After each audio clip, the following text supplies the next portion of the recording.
You know, we love talking about what's happening all around the region here on Curtain Up, and one of our favorite venues is up in New Hampshire, Manchester, New Hampshire, that beautiful Palace Theater, and what great shows they've had all season, and this one is no exception. One of the all-time favorites. A Chorus Line opens this weekend, and the show is fantastic, and I'm so excited. I have two of the major characters, the major dancers, the major performers in Chorus Line with me on the air this morning. Good morning, guys. Thank you so much for being with us on Curtain Up.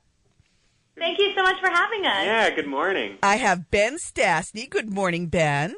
Good morning. And your role is? I'm playing Zach, the director. Zach, the director. Ma'am. Now, do we ever see the director? We see him, right? At the beginning? Yeah, he starts the show off. Right. He goes, again. Yeah. He does the opening, and then he kind of slips away for a good chunk of the show. But everybody's sucking up to him.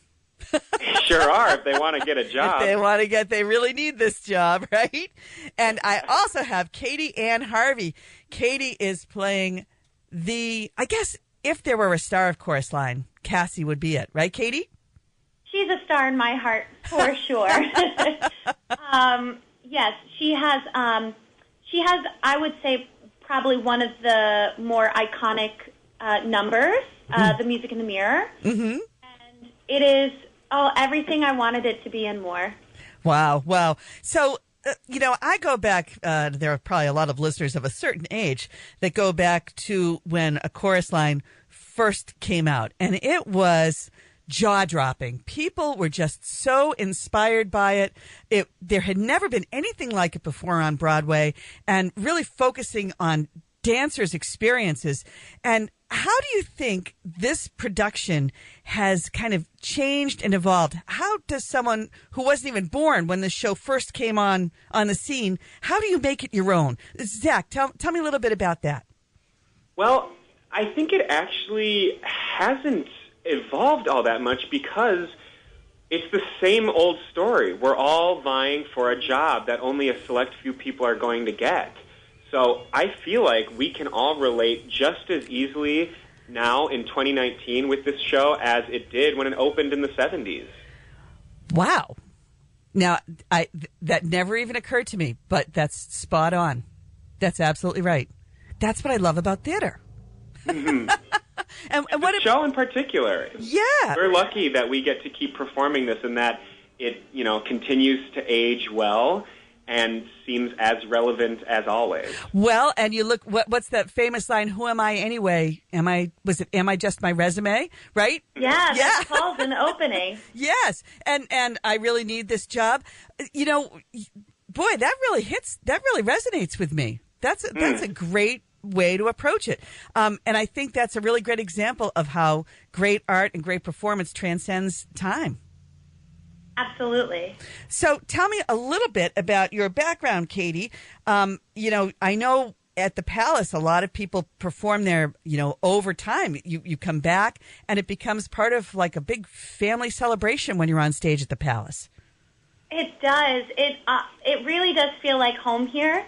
Everyone kind of treats you as family, and it's really great to not only gain friends and come back here. I actually came back up to see the last show here at Cabaret, just so I could spend time with my chosen family, which a lot of them are here in Manchester.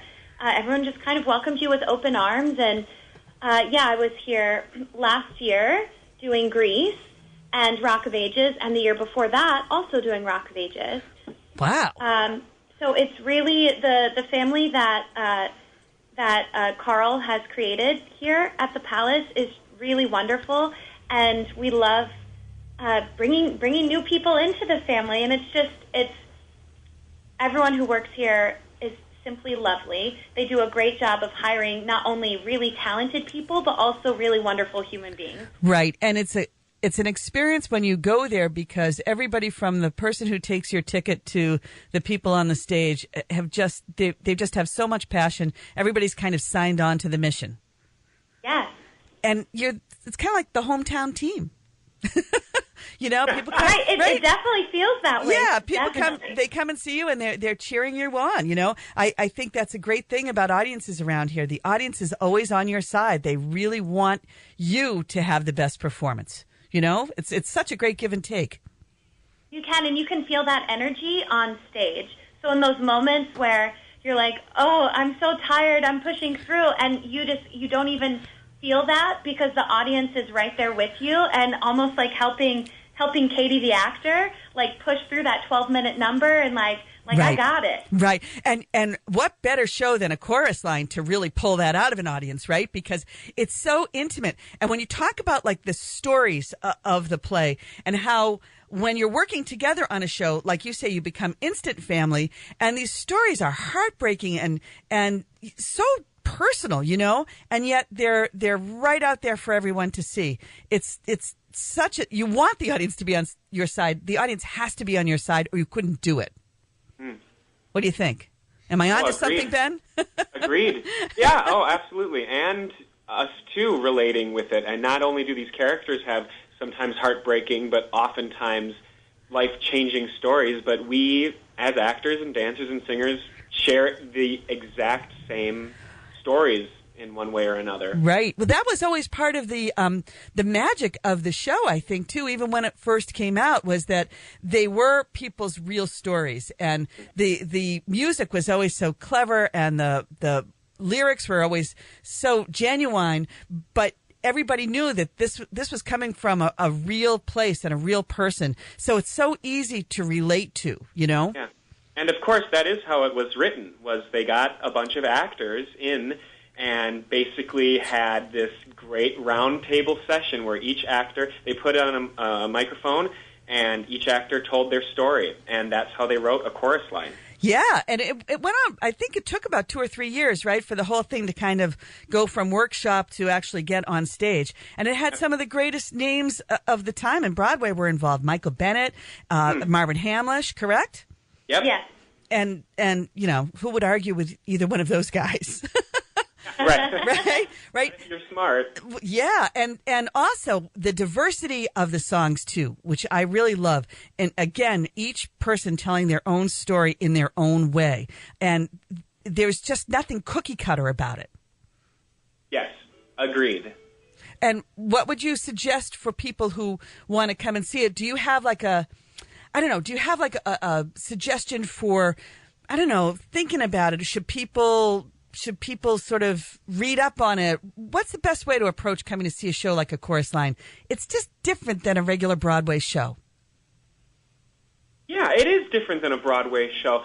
I think if people don't know much about it, I don't know that I would suggest listening to it. I think hear our version and be inspired by that. And if you fall in love with it, do the research, listen to the other versions.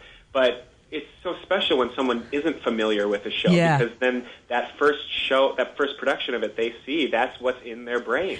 Well, if you are familiar with it, just come in and get ready to experience a whole different take on it. Right. And I imagine every person in your cast simply makes it their own too, right? Again, because you're talking about these deeply personal stories. Each character can just take it in the directions that come from within first, and then of course, what your director and choreographer have to say too, right? Absolutely. So we're going to take a quick break. When we come back, we are going to continue our discussion about A Chorus Line. A Chorus Line is now playing at the Palace Theater in Manchester, New Hampshire. It's running through May 12th. This is a great Mother's Day present. Take your mom to see A Chorus Line. We'll be right back on Curtain Up. And that was one of my favorite songs from A Chorus Line, One Singular Sensation. Who sings that song, Katie? That's the whole cast, right, that does that song? Yes, it is. The whole, we first hear that song in what we call the one rehearsal, where within the audition process we are rehearsing for that number for still within the context of the audition. And then the finale, the curtain call, is also One Singular Sensation. So a slightly different version for the finale, but no, the ensemble sings both. Right. I must sound like such an awful theater nerd when I'm talking about this, but it's just one of those kind of shows that it just sticks with you. And I'm so excited for the idea that people who have never seen the show will have a chance to experience it and to just feel that joy. You know, there's just, even in the sad songs, there's just this joy at being able to dance and sort of express yourself that way. Maybe it's because I can't dance.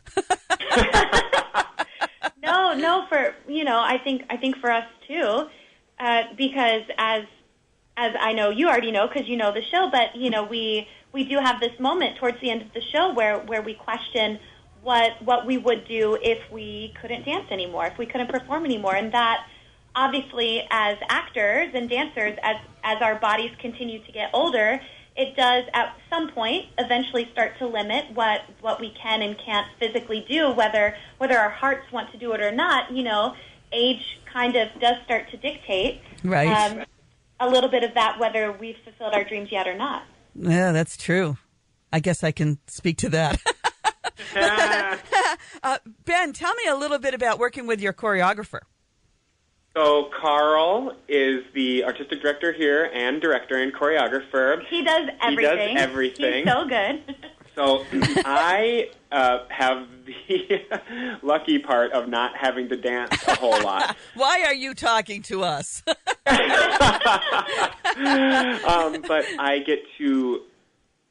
have the great privilege of Carl as character study. Carl is so precise, so thought out in everything he does with, I think, all shows he produces here, but especially with this one where he has done the show over 10 times total. Wow. Played Zach, who I'm playing, so he has this vision of it, but he still is discovering new things through his choreography. So I get to watch that and inform my choices as I'm playing Zach.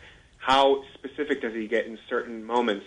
Each body angle, each arm, each movement, and pulling out each person's best performance. It's quite inspiring. Well, that's really interesting. And in a way, you're kind of the bridge to the audience, too, right? Because you're kind of, I don't know, almost the guide through the whole experience from the audition process right through the production, right? Yeah, I think Zach really instigates all of the action. Yeah. Well, that's because they're all trying to please him. Yeah, basically, right? So you're the big kahuna. Yeah. Now, I like to think so. In life as well as art, right? So, Kate, tell me a little bit about Cassie, because Cassie is, we've made a few jokes earlier, but she really is someone who is just a little bit better than the rest of the dancers, right? Would you say? Well, I think she definitely has a star quality about her. And I think when, not to give, I don't want to give too much of the story away, right. But for her, it's a matter of, okay, I have this star quality. How do I then I want to keep moving up. I want to reach that highest level of being a star, whether that's being a movie star, being an actress, whether that's being, a star on Broadway. And it doesn't quite happen for her career-wise, or as of this point. Right. Which is why she came back to New York to ask to come back for a job, dancing in the chorus, which she has her own personal journey, coming to terms with what that personally means for her. But ultimately, whereas I think she ends up changing her version of what success means. Right.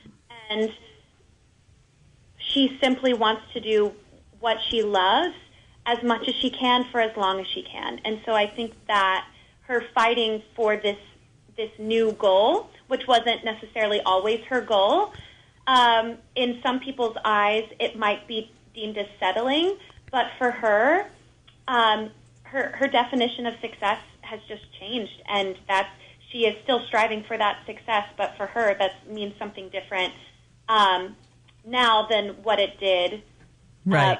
A couple years prior. Wow, that's great. That gives you kind of a really interesting thing to look for when we're seeing the show, to keep bearing that in mind and watching that character. You know, it's pretty interesting. And it's absolutely interesting. And then on top of that, adding the dynamic of the fact that the person who is now pretty much it's in her ex-boyfriend's hands, right, her ex-partner's hands, whether or not she is able to ultimately, whether she gets that yes or that no.